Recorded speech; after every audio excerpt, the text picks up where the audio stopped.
The wind screamed as if the mountains themselves mourned. I clung to the jagged edge, rain blurring my vision. Beside me, my husband, Daniel, grasped my wrist, his knuckles white with strain. Above us, our son stood, Ethan, the child we had raised with love and laughter. But the eyes staring down at us weren't the eyes of the boy who once built tree houses and whispered bedtime secrets. They were cold, distant, almost ancient. "I'm sorry," he said, voice trembling. "You weren't supposed to know." Then his hand moved. A push, a choice, and the world shattered. We fell. The air roared in my ears, wind clawing at my clothes as jagged rocks rushed to greet us. I screamed his name, but the storm stole my voice. Then, darkness. I awoke to Daniel's rasping whisper. "Pretend we're dead," he gasped. "He'll come back." "Don't move." I lay still, heart hammering as rain washed over my face. Above, faint footsteps retreated. Something inside me cracked. Ethan, our son, had tried to kill us. But why? Through the downpour, a strange light shimmered on the cliff wall, an ancient sigil glowing faintly in the storm. The same mark that had burned itself into my memory the night Ethan was born. That night, too, the wind had howled, and something unseen had watched from the dark. We hid in a hollow beneath the cliff, shivering. Daniel's arm bled, but he gritted his teeth in silence. The symbol above us pulsed like a heartbeat, eerie and alive. "What is that?" I whispered. Daniel's jaw tightened.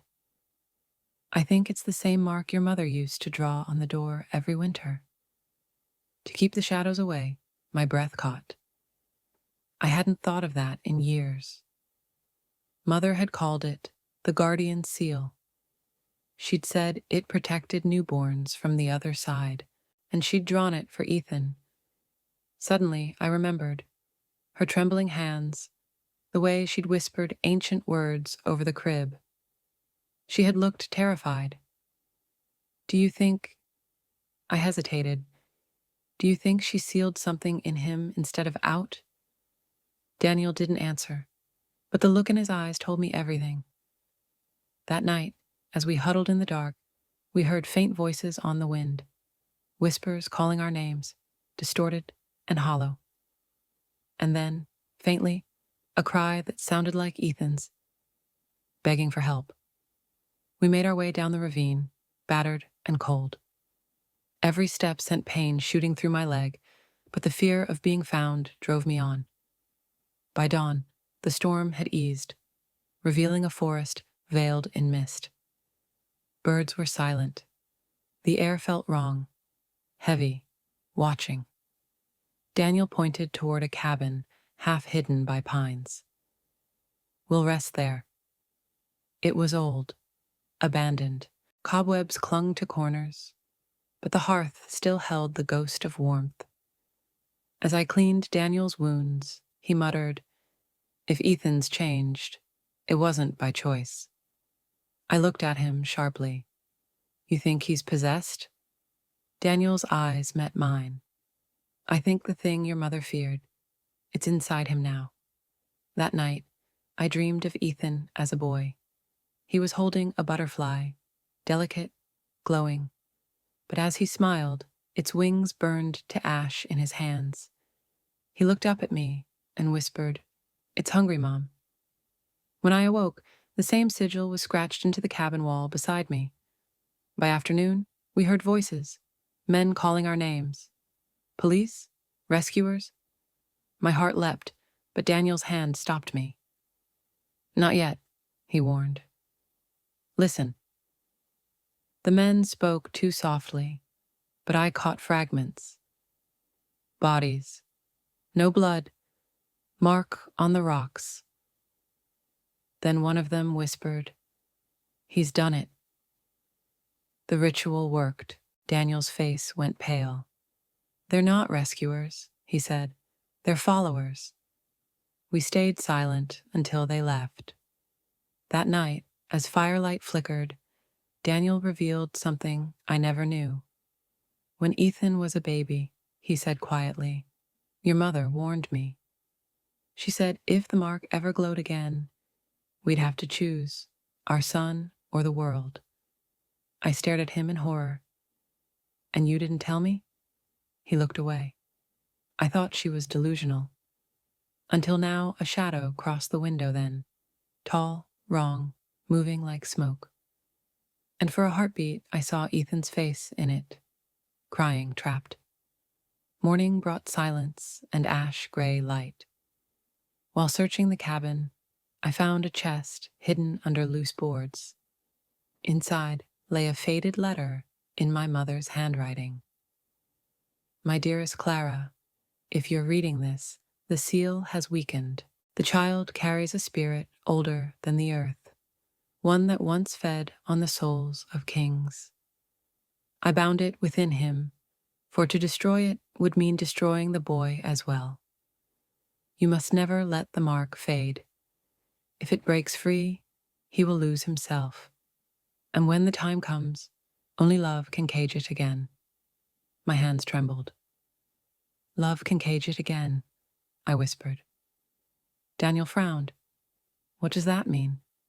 Before I could answer, a sound echoed from outside, a low hum, like 1,000 whispers speaking at once. Daniel grabbed my hand. "We have to move." But as we turned to leave, the mark on the wall flared, and the air rippled. Ethan stood there, drenched, his eyes glowing faintly gold. "Mom," he said softly, "you should have stayed dead." Daniel stepped between us, trembling. "Ethan, son, listen." "Don't call me that," Ethan hissed. His voice was layered, his and another, deep and ancient. "You should have let the old world rise." The sigil burned brighter, reacting to his presence. He flinched, as though it hurt him. I took a step forward. "Ethan, please." "What's happening to you?" His expression flickered. For an instant, he looked like our boy again. "It's not me, Mom," he whispered. "It's it." Then the light in his eyes flared, and the ground shook. We ran. Behind us, the cabin exploded into fire and wind, the sigil's light spiraling upward like a dying star. As we stumbled through the forest, Daniel gasped, "He's fighting it." That's why he pushed us, to protect us from himself. But if that was true, what had he been trying to silence? We took shelter in an old church miles away, its cross long fallen. I prayed, something I hadn't done in years. As I drifted into uneasy sleep, a vision came, a vast, dark plain. Ethan stood before a mirror that stretched into infinity.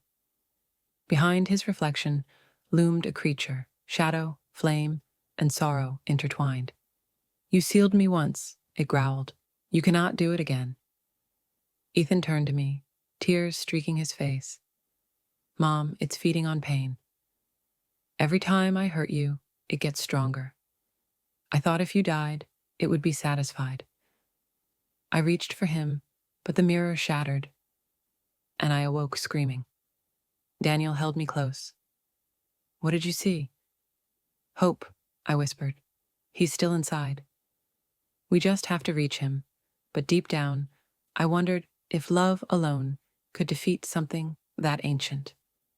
At dawn, we met an old hermit near the edge of the forest, a blind man who claimed to hear the marks speak. He touched my hand, tracing invisible symbols on my skin. "Your son carries the eclipser," he said gravely, "a spirit born of grief. It seeks silence to end all pain by ending all life." "Can it be stopped?" I asked. He smiled faintly. "Only by the one who gave it form. A mother's heart can cage it or destroy it." He gave me a small crystal vial filled with silver light. "When the time comes, this will show you what's real." Before I could ask more, he vanished into mist, leaving only a faint echo. Love him, even when you fear him. Ethan's followers found us that night, cloaked figures, chanting in tongues older than words. Daniel fought them off with a rusted blade, but there were too many. I smashed the vial. Silver light flooded the clearing. In that glow, I saw the truth. Half the men were illusions, shadows feeding on fear. The others screamed as light burned through them. We escaped, barely, but Daniel was wounded again, his breathing shallow. "Don't stop," he whispered. "If I fall, you keep going." "Find him," tears blurred my sight. "You're not dying on me now." He smiled faintly, "Then run faster." We followed a path of burned trees to a valley that wasn't on any map. In its heart stood ancient ruins, stone arches carved with the same sigil. Daniel's strength was fading. I laid him against a pillar and traced the marks. They thrummed under my fingers. "This is where it started," I whispered. From the shadows, Ethan stepped forward, pale and trembling. "I didn't want to hurt you," he said, "but it's awake now. It wants you dead because your love is the only thing keeping it weak." I stepped closer. "Then let me help you fight it." He shook his head. "It's too late." The air darkened. The ground split, and the eclipser emerged, a swirling storm of faces, pain, and memory. The creature's voice was many voices. "You kept me caged in love," it hissed. "Now love will die with you." Ethan screamed, collapsing to his knees. "Mom, I can't hold it anymore." Daniel forced himself up. "Then let us take it together." The eclipser laughed. "You? Fragile flesh and regret?" Daniel gripped my hand. "Clara, remember the vow we made? We said we'd give everything to protect him." He stepped forward, into the light. The creature recoiled as his love poured out like fire. "You can't win," it screamed, but Daniel only smiled. "I don't need to. I just need to hold you long enough for her to finish it." Then he vanished, swallowed by light. I fell to my knees, grief tearing me apart. The sigils around us flared, reacting to Daniel's sacrifice. Ethan's eyes cleared for a moment. "Mom," he sobbed, "end it. Please." My hands shook as I pressed them to the ground, whispering the old words from my mother's letter. Light erupted. The creature howled, its form unraveling. But as it did, I saw flashes, its true nature. It wasn't pure evil. It was pain, born from the first heart that ever broke. And for a fleeting second, I pitied it. I whispered, "Then let my love silence you." Gently. The world went white. When the light faded, I was lying in the ruins, Ethan beside me. His eyes were clear, human. "Mom," he said weakly, "is it over?" I nodded through tears. "Yes, my love. It's over," but the valley was empty. Daniel was gone, his sacrifice complete. For days, Ethan and I mourned. The land began to heal. The wind no longer howled. Yet sometimes at sunset, I swore I saw Daniel's silhouette in the light, smiling, watching. We returned home to a world that thought us dead. Ethan stayed silent most days, guilt heavy on his soul.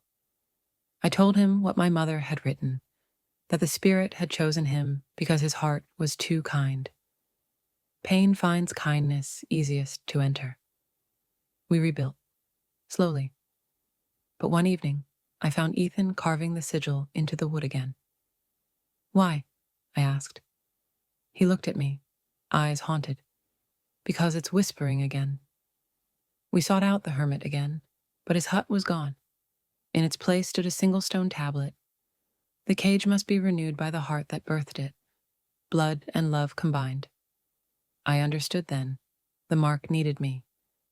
That night, I drew the symbol over Ethan's chest, whispering the words of binding. My blood mixed with tears as the mark sealed, glowing softly. Ethan shuddered, then smiled faintly. It's quiet now, but I could feel it. The eclipser still stirred, dreaming beneath his heart. Months passed. Life returned to fragile normalcy. But sometimes, when the moon was red, I'd hear whispers, Daniel's voice, urging me to stay strong. Ethan began helping others in the village, healing, comforting. It was as if the creature's hunger had become compassion. Maybe love hadn't destroyed it, only transformed it. Years later, Ethan told me he needed to travel, to help others carrying their own darkness. I feared losing him again, but I understood. Go, I said. Just promise to come back. He smiled. Daniel's smile. I will. Before he left, he traced the sigil over my heart, in case it ever finds you instead. 5 winters later, the whispers came again, not from Ethan, but from the mountains. The same storm, the same howling. I knew then. The eclipser had not died. It had only changed hosts, and I, still bound to the mark, was its next vessel. Ethan returned, older, wiser, and stronger. Mom, he said, it's inside you now. I smiled sadly. Then it's time I do what Daniel did. He shook his head. No, this time we face it together. We joined hands, our hearts beating in rhythm. Light surged, not violent, but tender. Love, raw and eternal. The eclipser's voice faded like mist in dawn. When the storm cleared, we stood at the cliff again, the same place it all began. Ethan turned to me. It's over, isn't it? I nodded. Yes, because we finally understood. You don't silence darkness by destroying it. You heal it by understanding it. We scattered wildflowers over the edge where Daniel had fallen. The wind carried his laughter, soft and distant. And for the first time, the cliff didn't feel like an ending. It felt like forgiveness.